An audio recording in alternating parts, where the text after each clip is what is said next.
আসসালামু আলাইকুম প্রিয় অষ্টম শ্রেণীর শিক্ষার্থীরা। আজকের ক্লাসে আমরা পরিমাপ নিয়ে আলোচনা করব।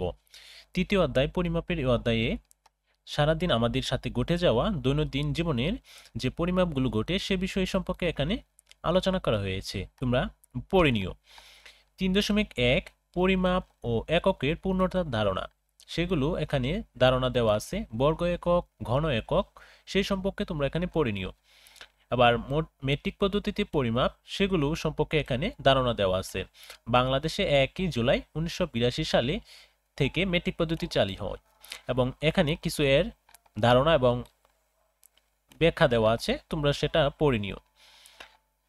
আর আন্তর্জাতিক মানে গ্রিক ও ল্যাটিন ভাষা হতে গৃহীত স্থানীয় মানের ছকটি দেখানো হলো।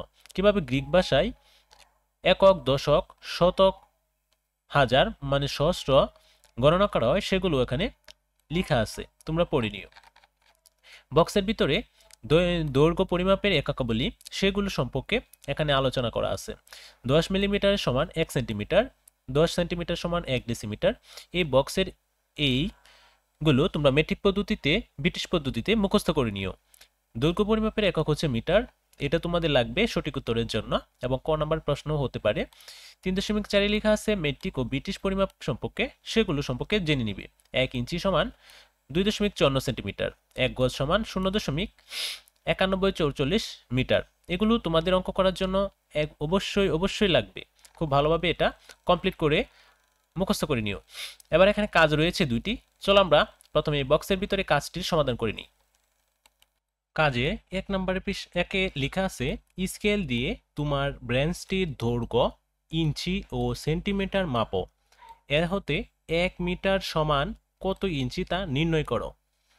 তো লক্ষ্য করো, যেহেতু আমাদের ব্রেঞ্চ, তোমার ব্রেঞ্চকে ইঞ্চি ও সেন্টিমিটারে মাপার কথা বলা হয়েছে, তো আমরা লিখব আমার শ্রেণীকক্ষে যে ব্রেঞ্চটিতে আমি বসি ওই ব্রেঞ্চটিতে একসাথে 4 জন ছাত্র বসে। আমার স্কেলটির দৈর্ঘ্য ব্রেঞ্চের দৈর্ঘ্যের অপেক্ষা ক্ষুদ্রতম, তাই কয়েকবার স্কেল ব্যবহার করা হলো এবং প্রত্যেকবার অত্যন্ত সতর্কতার সাথে পার্টগুলো গণনা করা হলো। স্কেল দিয়ে ব্রেঞ্চটির দৈর্ঘ্য মাপা দেখা গেল যে তা ইঞ্চি এককে 60 ইঞ্চি ও সেন্টিমিটার এককে 152.4 সেন্টিমিটার। যেহেতু একই ব্রেঞ্চের দৈর্ঘ্য যে পদ্ধতিতেই পরিমাপ করা হোক না তাই হবে, তো সুতরাং 152.4 সেন্টিমিটার সমান 60 ইঞ্চি। সুতরাং 1 সেন্টিমিটার 60 ভাগে 152.4 ইঞ্চি। 100 সেন্টিমিটার 60 গুণ 100 ডিভাইডেড 152.4। এবার উভয় পক্ষে উপরে নিচে কাটাকাটি করলে আমরা পাবো 39.37 ইঞ্চি প্রায়। অতএব 1 মিটার সমান 39.37 ইঞ্চি প্রায়। সুতরাং 1 মিটার সমান 100 সেন্টিমিটার। এটা হচ্ছে 1 নম্বরের সমাধান। পরের অঙ্কে বলছে উপরের সম্পর্ক হতে 1 মাইল সমান কত কিলোমিটার তাও নির্ণয় করো। তো এবার আমার 1 মাইল সমান নির্ণয় করতে হবে। তো লক্ষ্য করো, আমরা জানি 1 মাইল সমান 1760 গজ, তো 1 গজ সমান 3 ফুট। তো 1760 এর সাথে 3 যদি আমরা গুণ দেই তাহলে পাবো 1760 গুণ 3 ইন্টু 12 ইঞ্চি। যেহেতু এখানে ফুট, 1 ফুট সমান 12 ইঞ্চি, তাই 12 ইঞ্চি গুণ হবে। তো যেহেতু ইঞ্চিতে প্রকাশ করতে হবে তাই 12 গুণ হবে, তো গুণ করলে হবে 63,360 ইঞ্চি। এবার এই ইঞ্চিকে আমরা মিটারে প্রকাশ করব। তো মিটারে প্রকাশ করতে গেলে আগে লিখে নেব, যেহেতু 1 মিটার সমান 39.37 ইঞ্চি আমরা আগের অঙ্কে পেয়েছিলাম, তো লিখলাম 63,360, এটাকে 39.37 দিয়ে যদি আমরা ভাগ করি তাহলে মিটারে কনভার্ট হয়ে যাবে। তো উত্তরটা হবে 1609.3472 মিটার। আবার মিটারকে যদি আমরা কিলোমিটারে প্রকাশ করি তাহলে আমরা 1 কিলোমিটার সমান 1000 দিয়ে ভাগ করতে হবে।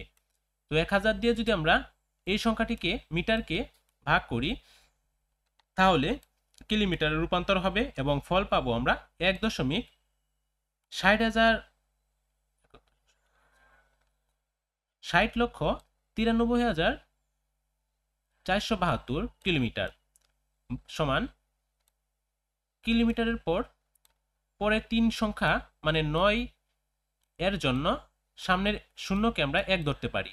যেহেতু 5 গড় পর আমরা 1 ধরার সিস্টেম আছে, তাই শূন্যকে আমরা 1 লিখতে পারি। আর বাকি সংখ্যাগুলো না লিখলেও চলবে। তো 1.61 কিলোমিটার প্রায়। অতএব 1 মাইল সমান 1.61 কিলোমিটার। এই ছিল 1 ও 2 নং অঙ্কের সমাধান। প্রিয় শিক্ষার্থীরা, আজকের ক্লাসে তোমাদের 30 পৃষ্ঠার কাজ সমাধান করে বুঝিয়েছি। পরবর্তী ক্লাসে আমরা পরের পৃষ্ঠা থেকে শুরু করব।